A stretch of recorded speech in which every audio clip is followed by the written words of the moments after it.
Des années ont passé depuis la guerre entre les humains et les machines, et pourtant, Neo est vivant. Mais cette fois, il n'est pas un hacker, ni l'élu, ni un révolutionnaire. Il est juste un homme ordinaire, Thomas Anderson, un développeur de jeux vidéo vivant à San Francisco, et le plus fou, l'histoire de The Matrix existe dans son monde, sous forme d'un jeu vidéo qu'il a lui-même créé. Chaque souvenir, chaque combat, chaque moment qui a défini son passé n'est plus qu'un ensemble de pixels et de scènes dans un jeu vidéo intitulé The Matrix Trilogy. Mais quelque chose cloche. Thomas fait des rêves étranges, des flashs d'une autre vie, des impressions de déjà-vu troublantes. Chaque jour, une sensation bizarre le hante, comme s'il vivait dans une réalité qui n'était pas la sienne. Son thérapeute, l'analyste, tente de le rassurer. Il lui explique que ses visions ne sont que des illusions, des crises d'angoisse causées par le stress. Il lui prescrit des pilules bleues, les mêmes qui suppriment toute envie de questionner la réalité. Dans ce monde, Trinity n'est plus Trinity. Elle s'appelle Tiffany, elle a une famille, des enfants, une vie bien rangée. Mais lorsqu'elle croise Thomas dans un café, il y a ce regard, cette connexion, quelque chose d'indescriptible. Puis tout bascule. Une mystérieuse hackeuse du nom de Bugs retrouve Neo et lui révèle la vérité. Il est toujours piégé dans la matrice. Pire encore, la version qu'il connaît n'est qu'un programme encore plus sophistiqué que l'original. Avec l'aide d'un nouveau Morpheus, qui n'est plus un homme mais une intelligence artificielle, Bugs plonge Neo dans une course contre la montre pour le réveiller et lui montrer la vérité. Au début, Neo refuse d'y croire. Il lutte, il doute, mais il cesse de prendre les pilules bleues, et tout s'effondre. Neo se réveille dans le monde réel, enfermé dans une capsule alimentée par des machines. Mais ce qu'il découvre le choque, Zion n'existe plus. Les humains vivent désormais dans une nouvelle cité appelée Io, dirigée par Niobe.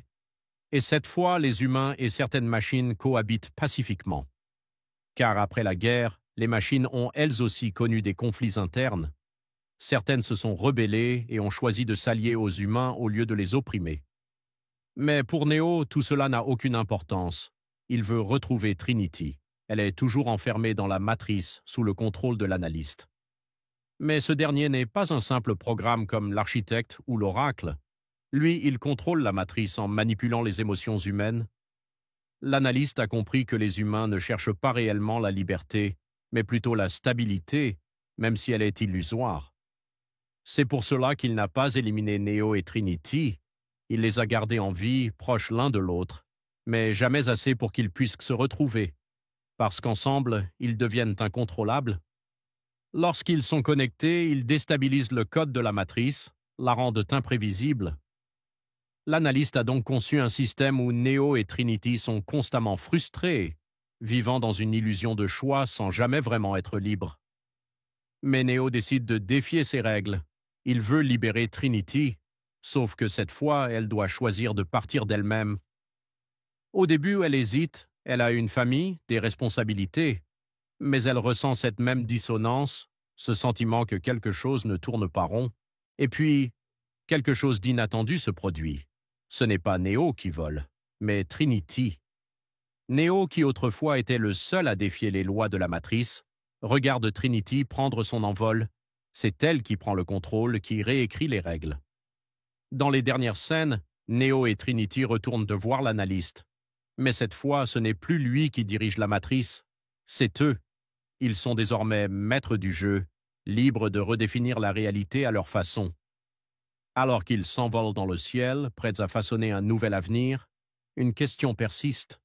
Sont-ils vraiment libres? Ou bien est-ce encore une autre matrice? Parce que s'il y a bien une chose que The Matrix nous a apprise, c'est que chaque illusion semble réelle, jusqu'à ce qu'elle se brise. Si vous avez aimé la vidéo, n'oubliez pas de laisser un like. Abonnez-vous et activez les notifications pour découvrir encore plus de secrets sur les films et les séries. On se retrouve dans la prochaine vidéo.